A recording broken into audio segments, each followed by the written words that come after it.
Olá, meu nome é Felipe Martins de Oliveira e você está ouvindo a série Espiritualidade para Todos os Dias.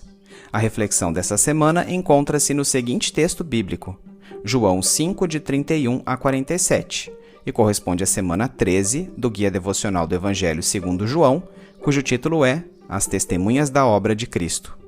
Vamos à leitura do texto bíblico. Se testifico acerca de mim mesmo, o meu testemunho não é válido. Há outro que testemunha em meu favor, e sei que o seu testemunho a meu respeito é válido. Vocês enviaram representantes a João, e ele testemunhou da verdade. Não que eu busque testemunho humano, mas menciono isso para que vocês sejam salvos. João era uma candeia que queimava e irradiava luz, e durante certo tempo vocês quiseram alegrar-se com a sua luz. Eu tenho um testemunho maior que o de João, a própria obra que o Pai me deu para concluir e que estou realizando testemunha que o Pai me enviou. E o Pai que me enviou, ele mesmo testemunhou a meu respeito. Vocês nunca ouviram a sua voz, nem viram a sua forma, nem sua palavra habita em vocês, pois não creem naquele que ele enviou. Vocês estudam cuidadosamente as Escrituras porque pensam que nelas vocês têm a vida eterna. E são as Escrituras que testemunham a meu respeito, contudo vocês não querem vir a mim para terem vida. Eu não aceito glória dos homens, mas conheço vocês. Sei que vocês não têm o amor de Deus.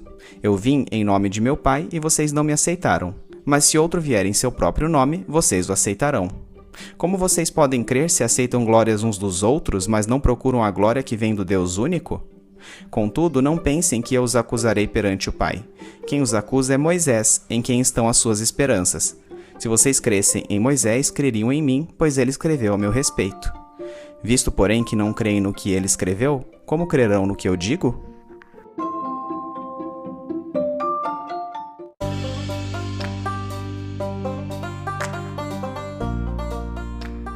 O presente trecho é continuação das considerações feitas por Jesus durante seu discurso aos religiosos judeus, que o estavam perseguindo por ter ele efetuado uma cura num sábado. Jesus passa a discorrer sobre aqueles que dão testemunho dele. A primeira dessas testemunhas é João Batista, a respeito de cuja obra os judeus já haviam tomado ciência previamente. João Batista admitira que não era o Cristo, e quando Jesus apareceu, claramente disse que ele era o Cordeiro de Deus que tira o pecado do mundo. O historiador Flávio Joséfo relata que imensas multidões seguiam João Batista, corroborando o que as narrativas do Evangelho dizem acerca da relevância de sua mensagem. Esse homem tão importante ao povo de Israel apontara Jesus como Messias. Ao enviarem uma delegação para certificar-se da natureza do ministério de João Batista, os próprios judeus reconheceram sua importância e com isso indiretamente admitiram a validade de seu testemunho acerca do Cristo. E agora que estavam ouvindo o discurso do próprio Messias, alguns dos que haviam enviado mensageiros a João Batista finalmente poderiam compreender suas palavras num sentido mais profundo do que antes, encontrando nelas uma direção que os conduzisse à salvação. Como precursor do Messias, João Batista tinha sido portador da mesma tocha do profeta Elias, chamado nos escritos apócrifos de profeta de fogo, iluminando os caminhos do povo até o Cristo. Na ocasião desse discurso, João Batista já estava encerrado a uma masmorra, aguardando sua execução. Sua influência havia sido tão poderosa a ponto de Herodes decidir aprisioná-lo com receio de que ele liderasse uma insurreição na Palestina. Mas, para os religiosos judeus, esta influência havia sido efêmera, e naquele momento, eles já se envolviam novamente em sua frieza espiritual. Apesar da validade do testemunho de João Batista, contudo, Jesus afirma que a confirmação suprema de sua autoridade messiânica não é humana. Os religiosos deveriam ter ficado satisfeitos com o ministério de João Batista na medida em que ele veio completar o Antigo Testamento, mas para Jesus, receber apoio humano nunca foi condição indispensável para comprovar sua identidade divina. O testemunho de Deus Pai é que se mostrava verdadeiramente importante e poderia ser atestado pelos seres humanos através da capacidade de Jesus de realizar milagres. Embora estudando meticulosamente as Escrituras Sagradas, os judeus não reconheceram na figura humana de Jesus Cristo a forma de Deus Pai, nem puderam atentar ao que ele lhes dizia.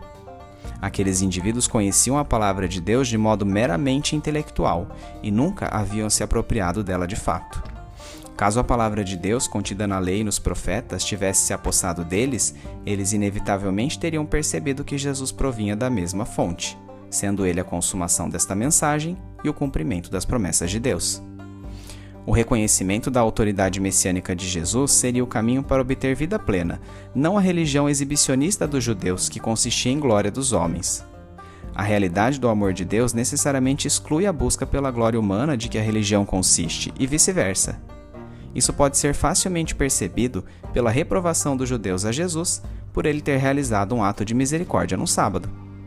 Mesmo exaltando a lei que pregava o amor a Deus e ao próximo como princípio norteador, os judeus eram incapazes de reconhecer os atos práticos compatíveis com este amor.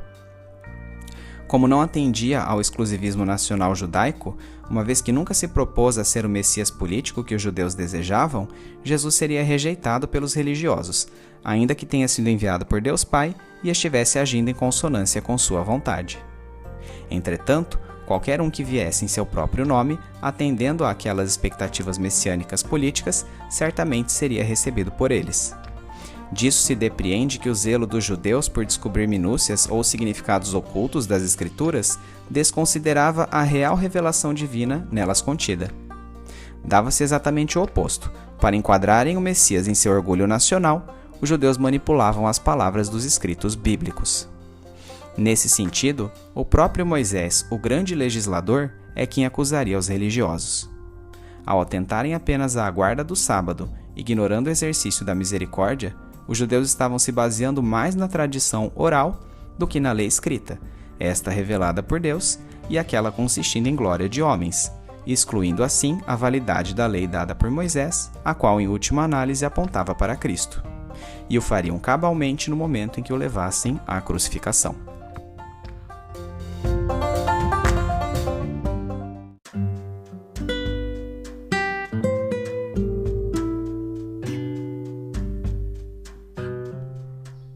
Aplicação prática. Jesus Cristo não precisa de testemunhos humanos, mas por sua misericórdia decidiu escolher-nos para que levemos sua mensagem àqueles que ainda não o conhecem. Fazemos isso falando do Evangelho e vivendo seus princípios. Pregar sem dar o exemplo prático é incoerência, porém, dar testemunho de vida e não falar do Evangelho deixa a tarefa incompleta, pois precisamos apontar para Cristo como a causa de nosso modo de viver. Muitos veem a religião como um caminho até Deus, mas Jesus nos ensina que ela é exatamente aquilo que nos faz desviar dele. Quando observamos preceitos religiosos como forma de ganhar pontos com a divindade, buscamos alcançar méritos que falsamente acreditamos contribuir para a nossa salvação. Cristo é claro em dizer que tudo isso não passa de glória de homens. Quando olhamos para Jesus, que não buscou reconhecimento humano, somos inspirados a viver pela prática, na maioria das vezes anônima, do amor a Deus e ao próximo. Em sua obra Convulsão Protestante, Antônio Carlos Costa discorre sobre o papel da fé e das obras na vida do cristão. Nossas obras nos acompanham. Elas não podem comprar o amor de Deus. Contudo, mostram quanto levamos a sério nesta vida o amor dele por nós.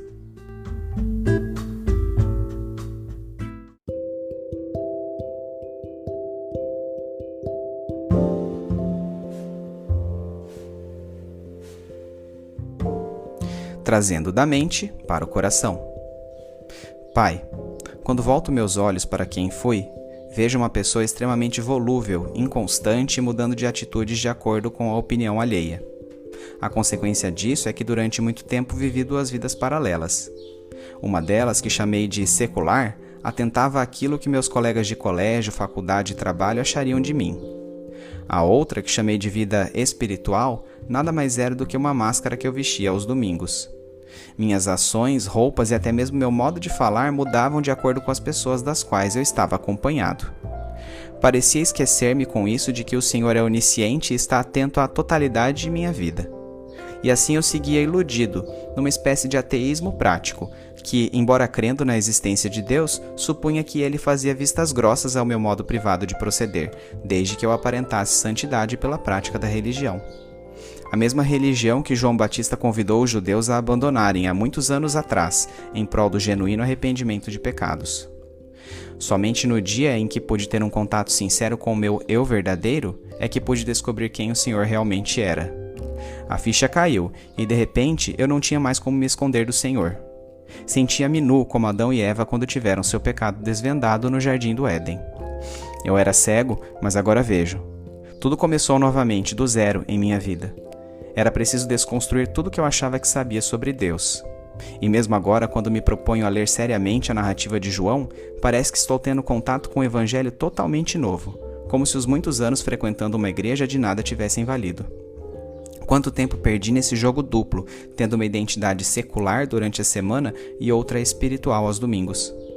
Um senso de urgência recai sobre mim, como se o tempo para viver para Cristo fosse pouco, e de fato é. Há muito o que fazer. Há tantos que não conhecem a Jesus como eu conheço. É tarefa maravilhosa e árdua testemunhar do Senhor. Maravilhosa porque é um privilégio revelar o Senhor àqueles que não o conhecem, porém árdua porque exige abnegação constante. Ajude-me a negar a mim mesmo para que eu não incorra no erro de buscar glória de homens, e assim perca a sua aprovação, que é o testemunho mais importante de todos. Que eu seja cristão de fato durante todos os dias da semana, dedicado em amor ao Senhor e ao próximo. Ajude-me a tomar as decisões corretas para colocar em prática este amor. Em cada situação, dê-me sabedoria para que eu possa expressar atitudes que reflitam coerência.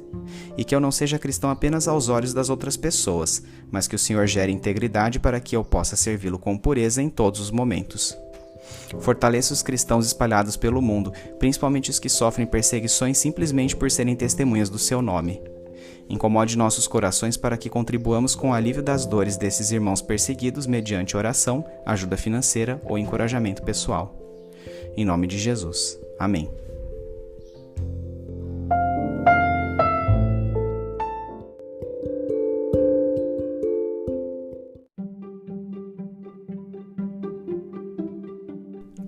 Medite mais sobre este texto ao longo da semana. Domingo. Leia o texto de João 5, 31 a 47, bem como os comentários sobre ele. Segunda-feira. Como o ministério de João Batista contribuiu para testemunhar acerca da identidade messiânica de Jesus Cristo? Terça-feira. Para Jesus, de quem provém o testemunho mais importante acerca de quem ele era? Quarta-feira. Em que sentido Moisés condenaria os religiosos judeus por rejeitarem a Jesus como Messias? Quinta-feira. Por que religião e discipulado são mutuamente excludentes? Embase sua resposta lendo também Romanos 2:29. Sexta-feira. Qual tem sido sua experiência em relação à coerência de vida dos cristãos atuais? E qual tem sido sua postura em relação à pregação e a expressar um modo de vida compatível com o Evangelho? Sábado. Quais as implicações práticas do texto de João 5, 31 a 47 para a sua vida?